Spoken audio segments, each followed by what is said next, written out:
السلام علیکم ورحمۃ اللہ وبرکاتہ۔ ناظرین، استقبال ہے ہمارے یوٹیوب چینل رہبر انسانیت میں۔ امید ہے کہ آپ بخیر و عافیت ہوں گے۔ اللہ آپ کو سلامت رکھے۔ ہماری درخواست ہے اگر آپ ہمارے چینل پر نئے ہیں تو ہمارے اس چینل کو ضرور سبسکرائب۔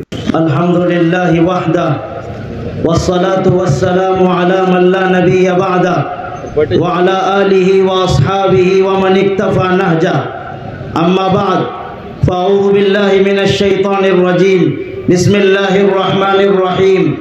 فقلت استغفروا ربکم انہ کان غفارا یرسل السماء علیکم مدرارا ویمددکم باموال وبنین ویجعل لکم جنات ویجعل لکم انہارا ما لکم لا ترجون للہ وقارا وقد خلقکم اتوارا۔ صدق اللہ المولان العظیم۔ وقال النبی صلی اللہ علیہ وسلم یا ابن آدم لو بلغت ذنوبک عنان السماء ثم استغفرتنی غفرت لک لا ابالی، او کما قال علیہ الصلاۃ والسلام۔ عزیزان قوم و ملت، عمائدین شہر، اللہ تعالیٰ کی بے انتہا انعامات اور احسان پوری انسانیت پر، چرند و پرندوں پر اور تمام مخلوقات پر بارش کے قطروں کی طرح ہمیشہ سے برس رہی ہے اور تا قیامت یہ برستی رہے گی۔ ان میں دو قسم کی نعمتیں ہیں، ایک نعمت روحانی ہے اور دوسری نعمت مادی ہے۔ مادی نعمتوں میں سب سے اہم ترین نعمت اللہ رب العزت نے جو اس امت کو دی ہے وہ ہوا ہے، اور ہوا کے بعد درجہ آتا ہے پانی کا۔ یہ دو نعمتیں ایسی ہیں اللہ نے وافر مقدار میں اس سرزمین پر اس کو اتارا ہے۔ آپ دیکھ لیجئے، ہمیں اندازہ ہوگا ایک آکسیجن کا سلنڈر جو ہے ہم اگر خریدنا چاہیں تو یہ اس کو لگنے شروع ہو جاتے ہیں۔ کسی کو سانس کی تکلیف شروع ہو جائے تو وہ جو ہے سلنڈر پر سلنڈر استعمال کرتا ہے، لیکن اس اللہ وحدہ لا شریک لہ نے اپنی مخلوق کے لیے ہوا اور آکسیجن کا انتظام فرمایا، پانی کو وافر مقدار میں عطا فرمایا۔ اور پانی کو بھی آپ دیکھ لیجئے کہ ہم اگر کسی سفر میں ہو، کہیں پیاس کی شدت محسوس ہو تو ہم 10 اور 15 روپے اور 12 روپے لیٹر کی ایک بوتل خریدتے ہیں۔ اگر اللہ کے جانب سے ایسا کر دیا جاتا، 10 اور 12 روپے نہیں بلکہ صرف 2 روپے لیٹر، اگر ایک لیٹر پر 2 روپے چارج کیے جاتے تو انسانیت اس کو بھی ادا کرنے سے قاصر ہو جاتی۔ لیکن اللہ کا فضل و کرم ہے کہ اللہ نے ہوا اور پانی کو بے پناہ جو ہے بہت بڑی مقدار میں، وافر مقدار میں بندوں کی ضرورتوں کے تحت نازل فرمایا۔ ہم دیکھ رہے ہیں اس وقت پورا ملک ایک قحط سالی کے دور سے گزر رہا ہے۔ تمام کسانوں کو اس چمکتی دھوپ کے اندر اندھیرا نظر آ رہا ہے، اپنی کھیتی اجڑتی ہوئی دیکھ رہا ہے، اور اللہ نے کہا ہے، اللہ سوال کرتے ہیں اَأَنْتُمْ تَزْرَعُونَهُ أَمْ نَحْنُ الزَّارِعُونَ لَوْ نَشَاءُ لَجَعَلْنَاهُ حُطَامًا فَظَلْتُمْ تَفَكَّهُونَ۔ میری مالکیت کا، میری کبریائی کا اور میری عظمت کا جو ہے میری عظمت کی دھاک اپنے دلوں میں بیٹھا لو، اور سوال کرتا ہے اللہ، کیا تم جو ہے اناج اور غلہ زمین میں بوتے ہو یا ہم بونے والے ہیں؟ اگر ہم چاہیں تو اس کھیتی کو اجاڑ کر تمہیں قرضوں کے نیچے دبا دیں، لیکن اللہ فرماتا ہے میں ہی وہ ذات ہوں جو آسمانوں سے پانی کو برساتا ہوں۔ اَأَنْتُمْ أَنزَلْتُمُوهُ مِنَ الْمُزْنِ أَمْ نَحْنُ الْمُنزِلُونَ۔ لوگو، کیا آسمان سے بادلوں سے بارش کو میں نازل کرتا ہوں یا آپ نازل کرتے ہیں؟ لو نشاء لجعلناه اجاجا فلولا تشکرون۔ یہ میٹھے چشمے جو آپ کے گھروں تک پینے کا پانی مہیا کر رہے ہیں، یہ کس نے اتارے ہیں؟ اگر میں چاہوں تو اسے کڑوا بن کر تمہارے حلق میں پہنچاؤں، لیکن میں نے اپنی مخلوق کے ساتھ وہ معاملہ کیا کہ میٹھے چشمے کے پانی آپ تک پہنچائے۔ میں بات کو طول نہ دیتے ہوئے آپ سے یہ کہوں گا کہ اللہ تعالیٰ نے ہمیں یہ آزمائش کی گھڑی میں رکھا ہے، اور اللہ تعالیٰ کی ایک نظام ہوتا ہے انسانوں کو آزمانے کے لیے، ایک ٹرننگ پوائنٹ ہوتا ہے۔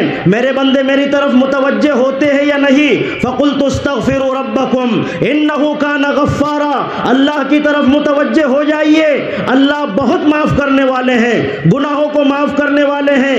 يُمْدِدْكُمْ فقلت استغفروا ربكم انه كان غفارا يرسل السماء عليكم مدرارا ويمددكم باموال وبنين ويجعل لكم جنات ويجعل لكم انہارا، آسمانوں سے موسلا دھار بارش برسائے گا، اولادوں میں، مال و دولت میں، باغوں کے اندر ترقی عطا فرمائے گا، اور یہ اللہ کی قدرت سے کوئی بعید نہیں ہے۔ شرط یہ ہے کہ ہم اپنی زندگی کا استغفار کر لیں۔ اللہ فرماتے ہیں قل یا عبادی الذین اسرفوا علی انفسہم لا تقنطوا من رحمت اللہ ان اللہ یغفر الذنوب جميعا، او میرے بندو آؤ اللہ کی طرف جو حاکم ہے، جو قادر و مطلق ہے، جو بارش کو نازل کرنے پر قادر، جو تمہاری موت و حیات کا قادر، جو تمہاری جو ہے زندگی اور موت کا جو ہے جس کے قبض قدرت میں ہے، صحت و تندرستی جس کے قبض قدرت میں ہے، آسمان کا نظام جس کے قبض قدرت میں ہے، وہ جب چاہے، جہاں چاہے، جس وقت چاہے، جس بادل کو چاہے ہوا کو حکم کر دے، اس بادل کو اپنے دوش پر لے کر، اپنے کندھوں پر لے کر فلاں جگہ برسا دے۔ اتنی تپتی ہوئی دھوپ کے اندر آپ کا یہاں پر بیٹھنا، اپنے خدا کے سامنے گڑ گڑانا، یہ ضائع نہیں ہوگا۔ اللہ کے بہت سارے بندے ایسے ہوگے جس کی سفیدی کو دیکھ کر خدا کو ترس آئے گا۔ بچے بھی بیٹھے ہوئے ہیں، یہ نادان ہیں، یہ نہیں جانتے پانی کی ضرورت کیا ہے، لیکن وہ اپنے ماں باپ کے ساتھ اس مجمع عام میں آئے ہیں اور اپنے خدا کے سامنے ہاتھ اٹھا کر اللہ سے مانگیں گے، اور اللہ ان کی دعاؤں پر آسمان سے بارش کا نزول کرے گا۔ اس لیے ضرورت ہے گناہوں سے توبہ کرنے کی، اپنے آپ کو بدلنے کی۔ اس میں ایک جو ہے خطبے کے وقت میں ایک تحویل ردا کا مسئلہ آتا ہے، امام چادر کو تبدیل کرتا ہے، اس کا مطلب یہی ہے اے اللہ ہمارے حالت کو بدل دیجئے، ہماری حالت کو بدل دیجئے، ہم گناہ گار لوگ آپ کے دربار میں آئے ہیں۔ حافظ ابن قیم رحمۃ اللہ علیہ نے ایک واقعہ لکھا ہے، وہ واقعہ سنا کر اور حدیث کا ترجمہ کر کے اپنی بات کو مکمل کر دوں گا۔ ایک واقعہ یہ لکھا ہے کہ ایک شخص تھا، ایک بچہ تھا، اس نے دیکھا اس کی ماں اس سے کسی وجہ سے ناراض ہو گئی، تو ماں نے جو ہے اس کی سخت پٹائی کی، اور پٹائی کرنے کے بعد جو ہے اس ماں نے اپنے بچے کو گھر سے نکال دیا۔ حافظ ابن قیم رحمۃ اللہ علیہ فرماتے ہیں میں وہ پورا واقعہ دیکھ رہا تھا، وہ بچے کو گھر سے نکالا گیا وہ بھی دیکھ رہا تھا۔ بچہ گھر سے نکلا، ماں نے کہا میرے گھر میں تیرے لیے کوئی جگہ نہیں ہے، ماں نے کہا میرے گھر میں تیرے لیے کوئی جگہ نہیں ہے، تو چلا جا یہاں سے۔ بچہ جو ہے ندامت کے ساتھ روتا ہوا اپنے گھر سے نکلا، اور چلتے چلتے اس نے جو ہے بہت ساری چیزیں سوچی۔ اس نے کہا کہ دیکھو میں چلوں گا، مجھے کھانا دنیا میں کہیں پر بھی آدھی روٹی مل جائے گی۔ پھر چوک پر نکڑ پر کھڑے ہو کر اس نے سوچا کہ مجھے رہنے کے لیے کہیں چھپر بھی مل جائے گا۔ پھر اس نے سوچا یہ سب تو مل جائے گا، دولت بھی مل جائے گی، چھپر بھی مل جائے گا، رہنے کی جگہ بھی مل جائے گی، لیکن اے ماں تو اگر دنیا سے رخصت ہو گئی تو تیری جیسی ماں میں کیسے لاؤں گا؟ یہ سوچ کر وہ واپس آ گیا۔ اور حافظ ابن قیم رحمۃ اللہ علیہ فرماتے میں دیکھ رہا تھا وہ ماں کی اپنے گھر کی دہلیز پر چونکہ پٹائی ہوئی تھی، وہاں بیٹھا بیٹھا اس کی آنکھ لگ گئی، وہ سو گیا۔ ماں نے کسی کام کے لیے دروازہ کھولا تو دیکھا کہ میرا لال، میرا لخت جگر اس دروازے کی چوکھٹ پر پڑا ہوا ہے۔ ماں کا غصہ اسی حالت میں تھا، جیسے دروازہ کھلا بچے کی آنکھ کھلی، ماں نے کہا چلا جا، تیری ضرورت نہیں ہے مجھے، میں تجھے اپنے گھر میں جگہ نہیں دینی چاہتی۔ اس بچے نے ننھی منی زبان میں کہا، حافظ ابن قیم رحمۃ اللہ علیہ فرماتے میں دیکھ رہا تھا، اس بچے نے کہا اماں جان میں نے جانے کا سوچ لیا تھا، آدھی روٹی بھی مجھے مل جاتی، گھر میں رہنے کے لیے سائبان بھی مجھے مل جاتا، لیکن میں نے سوچا اگر یہ ماں میری دنیا سے رخصت ہو جائے تو دوسری اس جیسی ماں کہاں ملے گی۔ حافظ ابن قیم رحمۃ اللہ علیہ فرماتے اس واقعے سے نتیجہ نکال کر کچھ اشعار انہوں نے پڑھے، وہ اشعار میں آپ کو سناؤں۔ الہی عبدک العاصی آتاک مقرم بالذنوب وقد دعاک فإن تغفر لنا فلذاک اہل فإن تطرد لنا فمن یرحم سواک۔ بندہ بالکل اس بچے کی طرح اگر اللہ کے در پر آ جائے اور کہے کہ اللہ تیرا گنہگار بندہ تیرے در پر حاضر ہوا ہے. الہی عبدک العاصی آتا کا. اور ایسا ویسا نہیں ہے، مقرم بالذنوب وقد دعاکا، اپنی پوری گناہوں کی زندگی بدلنے کے لیے اور توبہ کرنے کے لیے اس در پر آیا ہے. فَإِن تَغْفِرْ لَنَا فَلِذَاكَ أَهْلُ، اگر تو معاف فرما دے تو یہ تیری شایان شان ہے اور تجھے ہی یہ زیبا ہے، دنیا کا کوئی انسان مجھے معاف نہیں کر سکتا.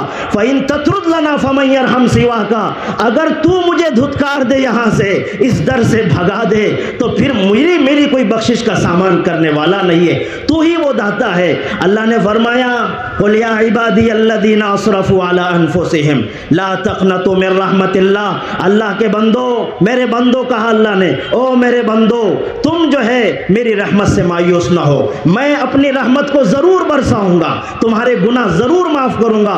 اس آیت میں قُلْ يَا عِبَادِيَ الَّذِينَ أَسْرَفُوا عَلَىٰ أَنفُسِهِمْ، تم نے اپنی جانوں پر جتنا بھی ظلم کیا ہو، کتنا ظلم کیا ہو. علا کا کیا مطلب ہے؟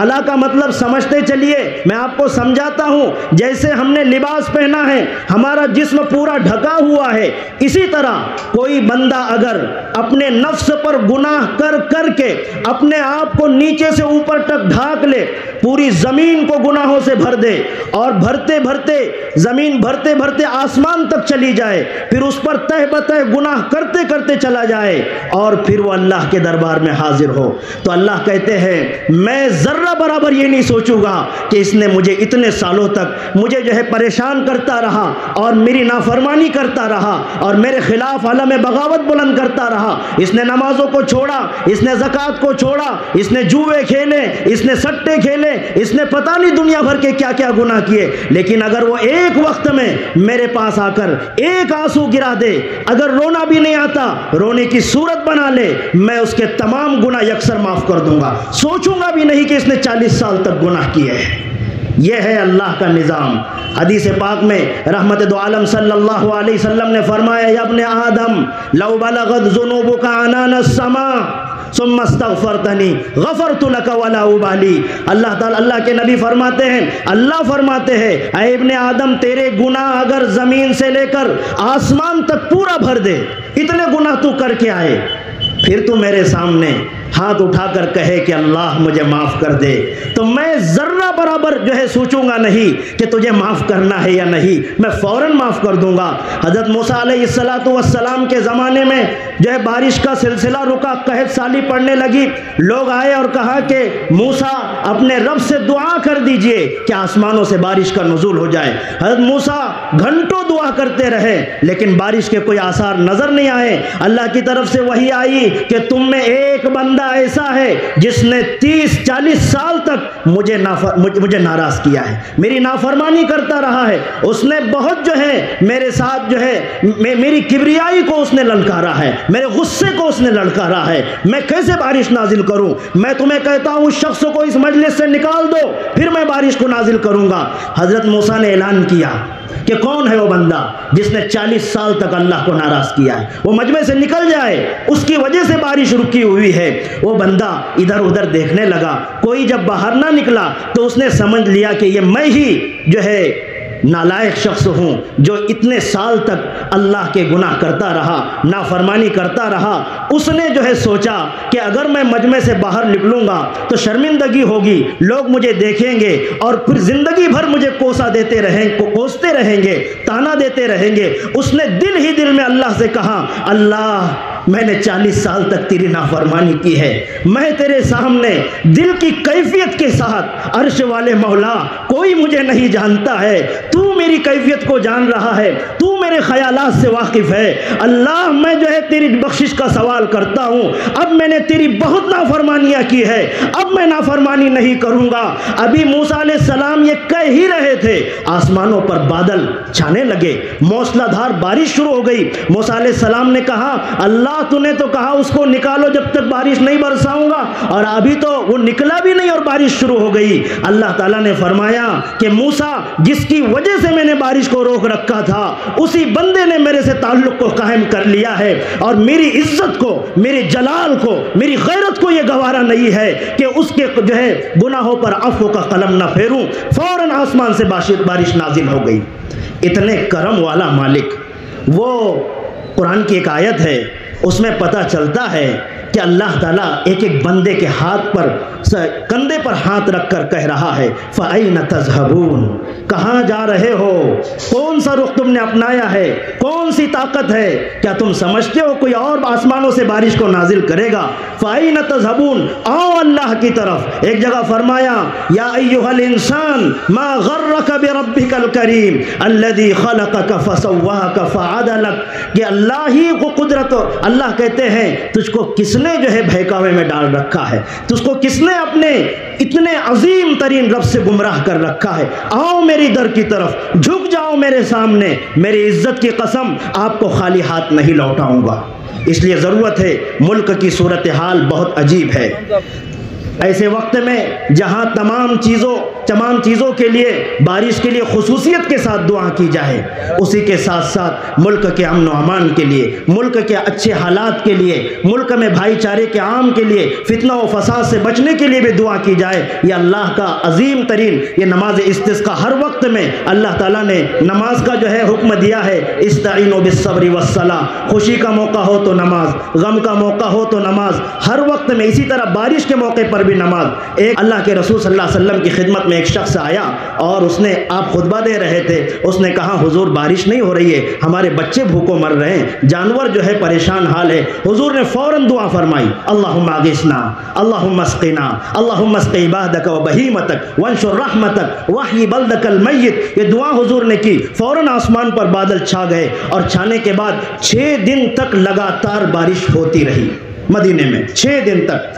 پھر اگلا جمعہ آیا، وہ بندہ پھر آیا، حضور سے فرمایا اللہ کے رسول اتنی بارش ہو گئی ہے، اتنی بارش ہو گئی کہ اب گھر گر رہے ہیں۔ تو حضور نے پھر خطبے میں دعا فرمائی اللہم حوالینا لا علینا، اللہ مدینے میں بارش کو نہ نازل فرما، اب لوگ پریشان ہو چکے ہیں، اب اطراف میں بارش کو نازل فرما۔ مدینے کو چھوڑ کر اطراف میں 1 مہینے تک بارش چلتی رہی، 1 مہینے تک۔ یہ اللہ کی قدرت ہے۔ اس لیے خدا کی طرف اپنے گناہوں سے توبہ کرے۔ آج کی مجلس میں ہر شخص یہ سوچ کر جائے، یہ نیت کر کے بیٹھے، دعا ہوگی اللہ میں اپنی زندگی کو بدل دوں گا۔ کرتے نا بھائی ارادے سب؟ اللہ پاک عمل کی توفیق عطا فرمائے۔ وآخر دعوانا الحمدللہ رب۔ یہ چینل سے خدا کی دین کی ہوتی اشاعت ہے، یہ چینل رہبر انسانیت تو سب کی چاہت ہے۔